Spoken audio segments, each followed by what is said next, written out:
प्रदेश के मानचित्र पर आगरा शहर का अपना एक विशेष महत्व रहेगा। आप टूरिज्म को देख लें, 1,09,00,000 देश के हर कोने से और विदेश से यहां पर्यटक 2019 में आए थे। और कोविड महामारी कह लीजिए या जो आर्थिक तंगी है जिसका प्रभाव सबके जेब पर पड़ रहा है, उसका असर यह पड़ा कि 2020 में वो आंकड़ा गिर के मात्र 27 लाख रह गया, यानी ऑलमोस्ट 20% रह गया। तो उस इंडस्ट्री को रिवाइव करने के लिए राज्य सरकार को कदम लेने पड़े। फिर आलू का एक बहुत बड़ा क्षेत्र है, किसानों की भूमि है, चौधरी चरण सिंह जी की ये कर्मस्थली रही। आलू के किसानों के साथ अन्याय हुआ, तो मैं तो योगी जी से कहता हूं कि आप हमारी गर्मी निकालने की बात कर रहे हो, चलो हमारा तो कुछ कर नहीं सकते, लेकिन उन नौजवानों की गर्मी कैसे निकालोगे जो नौकरी मांग रहे हैं। आलू के किसान जो हर साल देखते हैं वो तस्वीरें कि आलू फेंक रहा है, टमाटर फेंक रहा है, गेहूं और धान की खरीद नहीं हो रही, उन किसानों की गर्मी योगी जी कैसे निकालेंगे? ये सवाल मैं योगी जी से आपके माध्यम से पूछना चाहता हूं। और बाकी कई चीजें हैं जो गरीब के लिए कल्याणकारी योजनाएं जिसकी घोषणाएं लगातार हो रही हैं, जो हमने सोचा है कि सरकार बनेगी आपके आशीर्वाद से, हमने जो संकल्प लिए। और किसान और नौजवानों को मैं आश्वस्त करना चाहता हूं कि 5 साल से जो आपका अन्याय हुआ आपके साथ, इतने बड़े किसान आंदोलन के बाद भी आपत्तिजनक शब्द, गाली गलौज जिन लोगों ने आपके साथ की, ये चुनाव मौका है। बदला शब्द का प्रयोग मैं नहीं करूंगा, बदला नहीं लिया जाता। मतभेद हैं, मनभेद हमारे आपस में नहीं, लेकिन लोकतंत्र में वोट की चोट इस बार इस चुनाव में प्रदेश के किसान और प्रदेश के नौजवान निश्चित रूप से देंगे। और मैं वादा करता हूं कि आपकी सरकार में, समाजवादी पार्टी और राष्ट्रीय लोकदल के गठबंधन की सरकार में, प्राथमिकता आगरा को दी जाएगी विकास में, और किसान और नौजवानों की सरकार होगी। मैं आमंत्रित करता हूं आदरणीय अखिलेश जी आगे की कार्रवाई चलाएं। Thank you.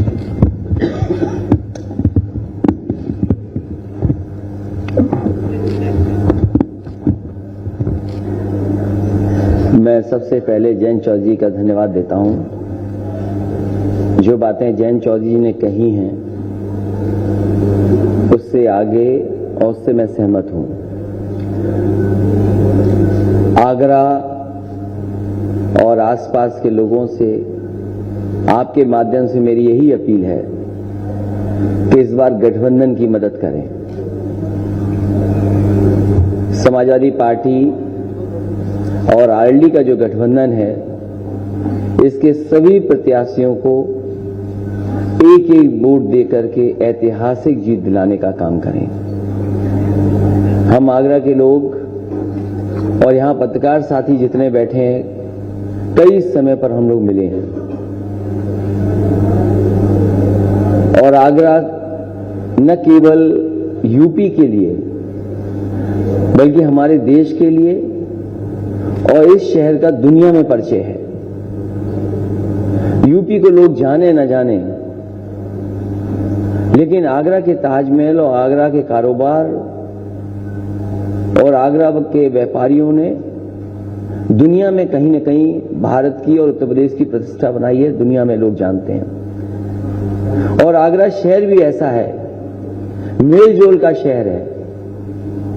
यहां कारोबार करने वाले लोग मेलजोल रख करके ही कारोबार कर रहे हैं। आगरा में मुझे कई बार आने का मौका मिला है और ऐसा मेलजोल करते हैं कि दाल और मोठ मिला दी, मीठा पेठा, और रामयाज सुमन जी हैं, बेड़ी को तो नहीं भूलते होंगे, बेड़ी और जलेबी। ये कहीं इस तरह का मेलजोल है, अगर कहीं तो वो आगरा में दिखाई देता, और यहां के लोग भी उसी तरीके से मिलकर के आपस में रहते हैं। कारोबार हमें जोड़ता है, काम हमें जोड़ता है, लेकिन ये नफरत करने वाले लोग जो आपस में बांटने वाले लोग हैं, इस बार आगरा की जनता उन्हें रिजेक्ट करेगी। आगरा के लोग इस तरह के राजनीति करने वाले लोगों को पसंद नहीं करेंगे। ये चुनाव उत्तर प्रदेश का लोकतंत्र बचाने का चुनाव है। ये चुनाव इसलिए भी जरूरी है, लोग इस गठबंधन की मदद करें कि संविधान बचाने का भी चुनाव है। बाबा साहब भीमराव अम्बेडकर जी ने जो संविधान दिया, जिससे देश चलना है, ये चुनाव लोकतंत्र के साथ साथ संविधान बचाने का भी चुनाव है। इसलिए जहां समाजवादी पार्टी हर रंग को जोड़ रही है, हमारा गठबंधन बहुरंगी है, सब तरह के लोग हमारे साथ हैं। ये एक रंगी लोग बाबा साहब का दिया हुआ संविधान, उसको भी खत्म करना चाहते हैं। इसलिए जहां सवाल बड़े बड़े हैं, जयंत चौधरी जी ने जिस तरह कहा कि किसान का बड़ा सवाल है, जहां किसान की आय दोगुनी होनी थी, आज महंगाई के कारण और सरकार की गलत नीतियों के कारण हमारे किसान की आय नहीं बढ़ी है। और वही लोग जिन्होंने झूठा वादा किया था कि किसानों की आय दोगुनी करेंगे, सवाल यह है कि आय दोगुनी हुई है कि नहीं हुई है। और महंगाई केवल डीजल पेट्रोल की नहीं बढ़ी है, जितने भी हमारे खाने पीने के सामान हैं, हम बाजार में लेने जाते हैं, चाहे दाल हो चाहे अनाज हो, हर चीज की कीमत बढ़ा दी। सरसों का तेल जो बहुत गरीब का तेल था, खाना पीना बना लेते थे, सरसों की तेल की कीमत कहां है। और जो संतुलन बनाना था कि किसान को भी मुनाफा हो जाए, हमारे गरीब और मध्य वर्ग के लोगों को भी सरसों का तेल सस्ता मिल जाए, वो संतुलन भी सरकार नहीं बना पा रही। सरकार किसके साथ खड़ी है? सरकार बड़े लोगों के साथ खड़ी है, उद्योगपतियों के साथ खड़ी है। और ये एक बार नहीं देखा हम लोगों ने, न जाने कितने बार देखा। अब कहते हैं कि अमृत बजट है। क्या इससे पहले जितने भी बजट आए थे वो जहर वाले बजट थे क्या? भारतीय जनता पार्टी कहती है अमृत बजट है।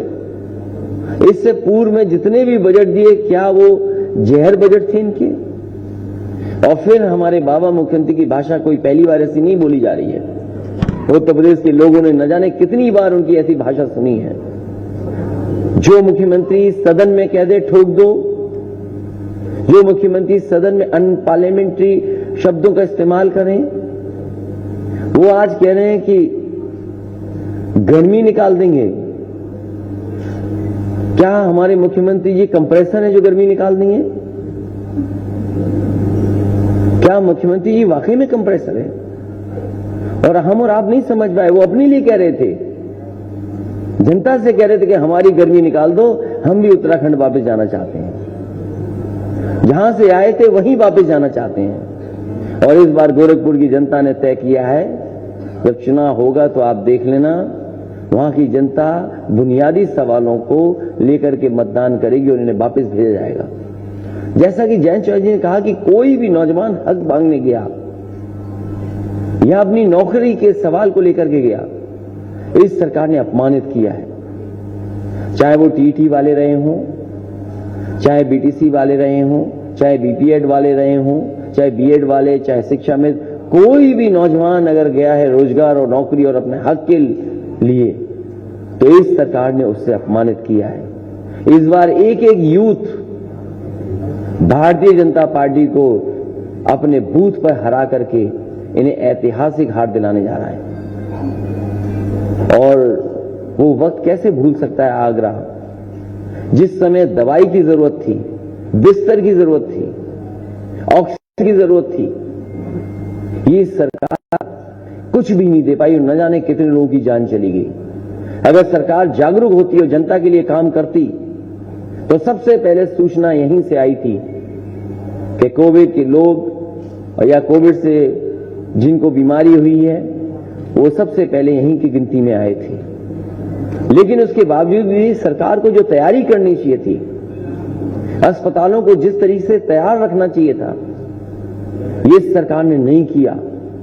बजट का पता नहीं कहां चला गया। लेकिन लोग भागते रहे।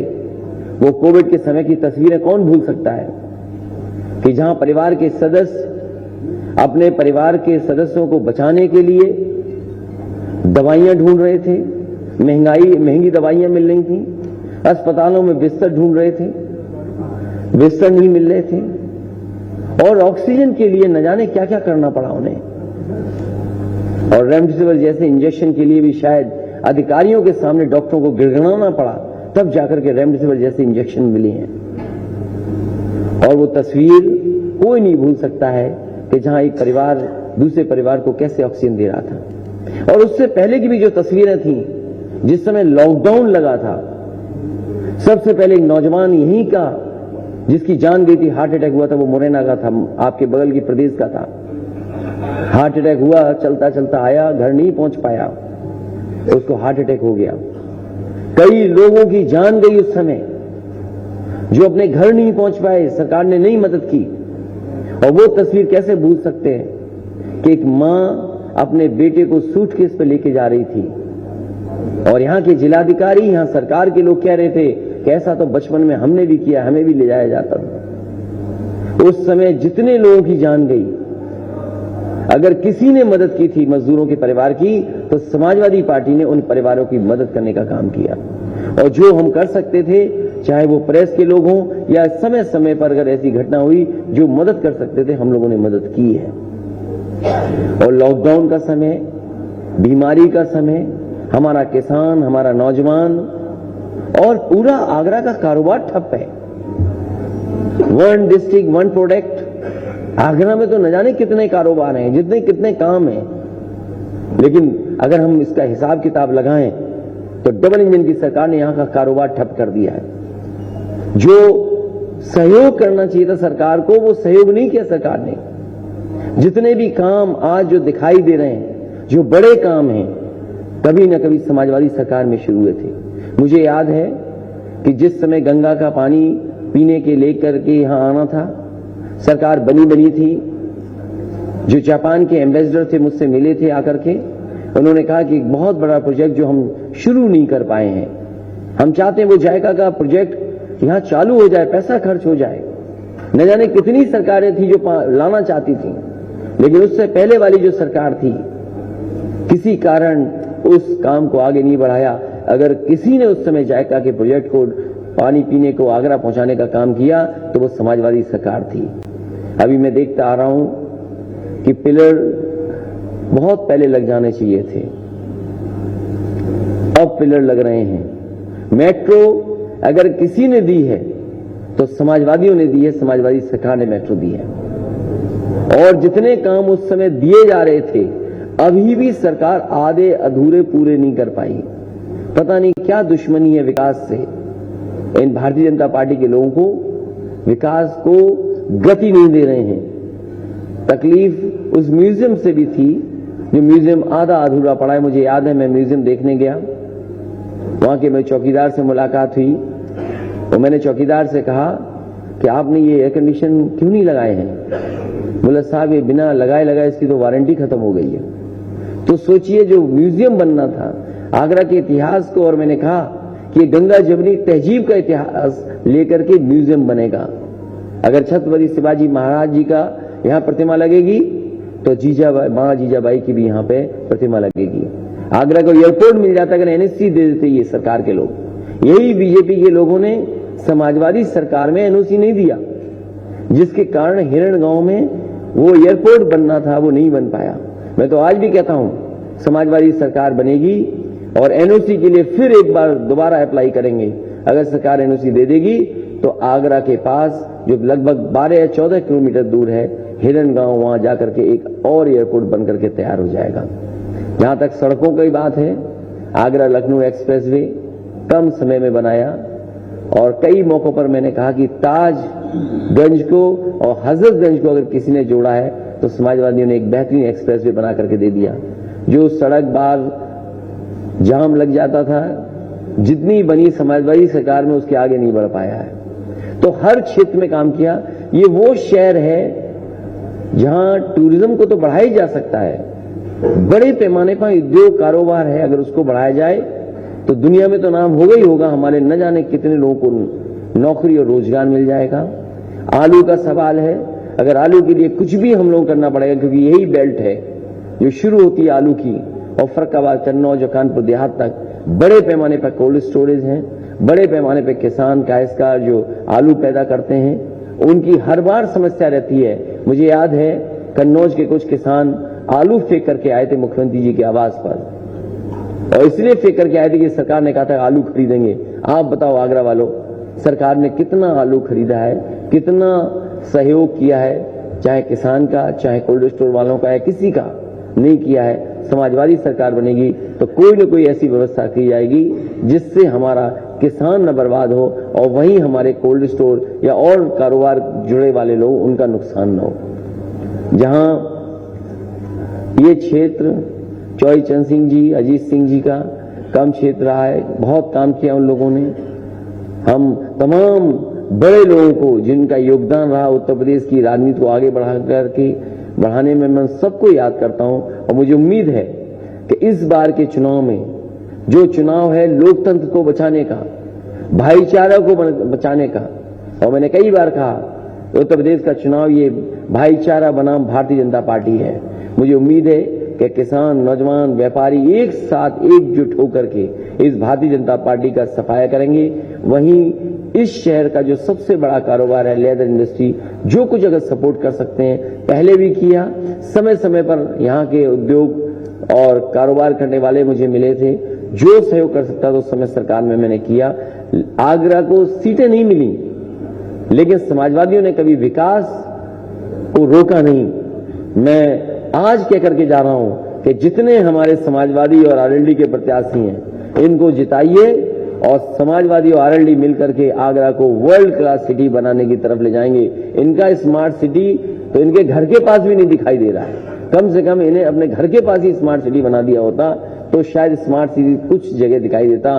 कूड़ा करकट, गंदगी, और कितनी गंदगी है जिसकी कल्पना नहीं की जा सकती है।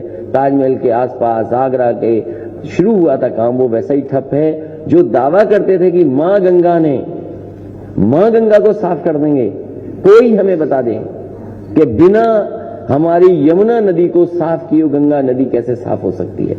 कल मैंने काली नदी देखी बुलंदशहर के पास, काली नदी नाला बन गई है।